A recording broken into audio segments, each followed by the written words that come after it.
अस्सलामु अलैकुम बच्चों। आज हम इस्लामियात के बाब दोम ईमानियात और इबादात के सबक तौहीद की पढ़ाई करेंगे।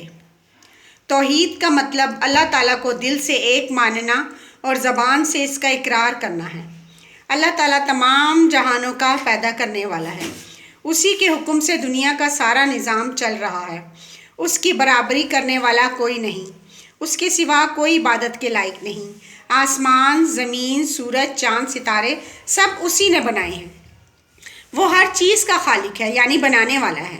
कुरान पाक में अल्लाह ताला का इरशाद है, अल्लाहु खालिकु कुल्ली शैइन। तर्जुमा, अल्लाह ताला हर चीज़ का पैदा करने वाला है।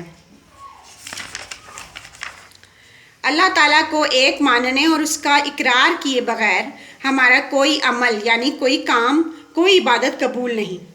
सूरह इखलास में तौहीद की वजाहत कुछ इस तरह की गई है, कुल हुवल्लाहु अहद अल्लाहु समद लम यलिद वलम यूलद वलम यकुल लहू कुफुवन अहद। तर्जुमा, आप कह दीजिए कि वो अल्लाह ताला एक है। अल्लाह ताला बेनियाज है, ना उसकी कोई औलाद है और ना वो किसी की औलाद है, और कोई उसकी बराबरी करने वाला नहीं, यानी उसके कोई बराबर नहीं। अल्लाह ताला तमाम दुनिया का मालिक है। हम सब उसकी मखलूक हैं, इसलिए हमें उसी की इबादत करनी चाहिए। वो हर चीज़ को जानता है, सब उसी के मोहताज हैं। तमाम नेमतें उसी की दी हुई हैं, यानी पानी, खाना, पौधे, ज़मीन, आसमान, जानवर सब उसी की दी हुई हैं। ज़िंदगी और मौत उसी के हाथ में है।